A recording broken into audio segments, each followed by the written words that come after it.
पंजाब के करनाल से पुलिस ने विस्फोटकों के साथ 4 आतंकवादियों को गिरफ्तार किया। ये सभी आतंकी करनाल से पकड़ाए हैं। इनमें से 3 फिरोजपुर के हैं, जबकि 1 लुधियाना का है। इनके कब्जे से 3 आईईडी, 1 पिस्तौल तथा 31 कारतूस बरामद किए हैं। ये सभी आतंकी इनोवा से महाराष्ट्र के नांदेड़ जा रहे थे और बड़ी वारदात को अंजाम देने की फिराक में थे। खुलासा हुआ है कि बब्बर खालसा के इन आतंकियों के तार पाकिस्तान से जुड़े हुए हैं। इन्हें ड्रोन के जरिए पाकिस्तान में मौजूद आतंकवादी हरविंदर सिंह रिंदा ने हथियार पहुंचाए थे।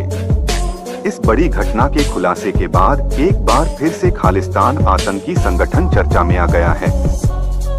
आइए जानते हैं कौन है खालिस्तानी, क्या है इनका इतिहास और किस तरह से यह आतंकी संगठनों के रूप में फैले हुए हैं। लेकिन उससे पहले आपने हमारा चैनल सब्सक्राइब नहीं किया तो कर लीजिए और बेल आइकन को भी जोर से दबाकर घंटी को बजा दीजिए, क्योंकि इसके पैसे नहीं लगते। कब शुरू हुआ खालिस्तान आंदोलन? बात साल 1947 की है, जब अंग्रेज भारत को 2 देशों में बांटने की योजना बना रहे थे। तभी कुछ सिख नेताओं ने अपने लिए अलग देश खालिस्तान की मांग की। उन्हें लगा कि अपने अलग मुल्क की मांग करने के लिए ये सबसे सही वक्त है। भारत से अलग होकर पाकिस्तान तो बन गया, लेकिन खालिस्तान नहीं बन सका। आजादी के बाद इसे लेकर कई हिंसक आंदोलन हुए, जिसमें कई लोगों की जान भी गई। पंजाबी सूबा और अकाली दल का उदय। साल 1950 में अकाली दल ने पंजाबी सूबा आंदोलन के नाम से आंदोलन चलाया। भारत सरकार ने साफ तौर पर पंजाब को अलग करने से मना कर दिया। ये पहला मौका था जब पंजाब को भाषा के आधार पर अलग दिखाने की कोशिश हुई। अकाली दल का जन्म हुआ।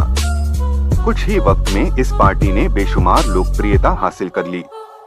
अलग पंजाब के लिए जबरदस्त प्रदर्शन शुरू हुए।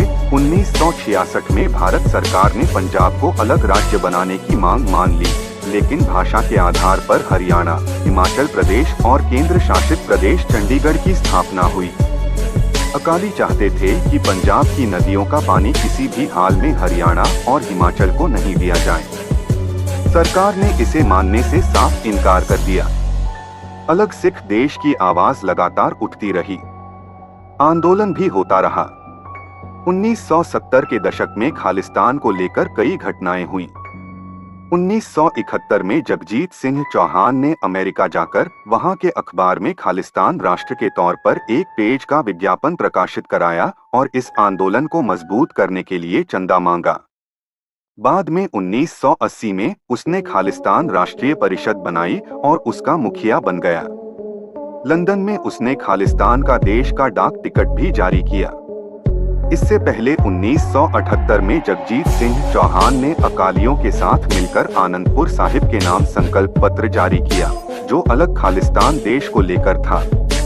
80 के दशक में खालिस्तान आंदोलन पूरे उभार पर था। उसे विदेशों में रहने वाले सिखों के जरिए वित्तीय और नैतिक समर्थन मिल रहा था। इसी दौरान पंजाब में जनरैल सिंह भिंडरावाले खालिस्तान के सबसे मजबूत नेता के रूप में उभरा। उसने स्वर्ण मंदिर के हरमंदिर साहिब को अपनी गतिविधियों का केंद्र बनाया। उसने अपने साथियों के जरिए पूरे पंजाब में इस आंदोलन को खासा उग्र कर दिया। तब ये स्वायत्त खालिस्तान आंदोलन अकालियों के हाथ से निकल गया। ऑपरेशन ब्लू स्टार पहले ऑपरेशन सनडाउन बनाया गया। 200 कमांडोज को इसके लिए ट्रेनिंग दी गई, लेकिन बाद में आम नागरिकों को ज्यादा नुकसान की आशंका के चलते इस ऑपरेशन को नकार दिया गया।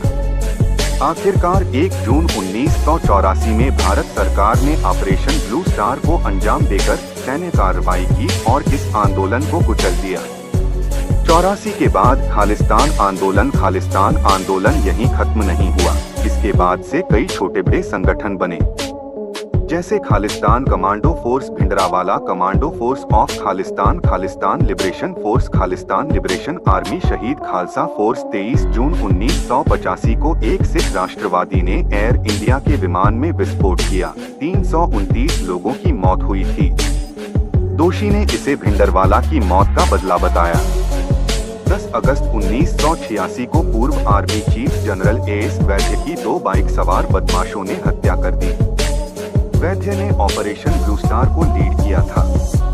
इस वारदात की जिम्मेदारी खालिस्तान कमांडो फोर्स नाम के एक संगठन ने ली। 31 अगस्त 1995 को पंजाब सिविल सचिवालय के पास हुए बम विस्फोट में पंजाब के तत्कालीन सीएम बेअंत सिंह की हत्या कर दी गई थी। ब्लास्ट में 15 से ज्यादा लोगों की मौत हुई थी।